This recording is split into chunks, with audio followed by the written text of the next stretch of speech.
So, Steve, there's always a fair degree of cynicism, shall I say, when it comes to China data. So what's going on here?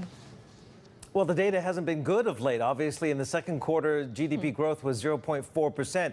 Obviously, on the back of lockdowns in China, in particular in Shanghai, there was expected to be a bit of a rebound in the third quarter to about 3.3%. But that's on the back of a lot of stimulus. The big headwinds in the Chinese economy are still there, and that is the threat of lockdowns because of COVID-0, ongoing COVID-0 policies. And Xi Jinping on Sunday in the policy address to the Party Congress did not alleviate those fears. And there's also, of course, the property market headwinds and the turmoil there. So it's easy to think that perhaps the data, starting with the trade data on Friday, it was delayed. And now we get a message late last night, really short notice, that third quarter GDP, as well as monthly indicators like industrial production, fixed asset urban investment, retail sales, property sales, property investment, energy consumption, et cetera, would all be delayed. And they did not give a reason, nor did they give a date on which that data would be provided.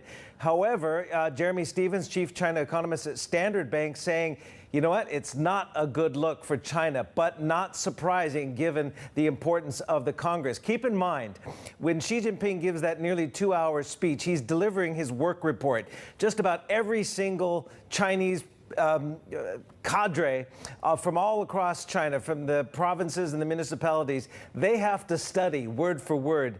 They don't want to get distracted. So that is a more plausible explanation.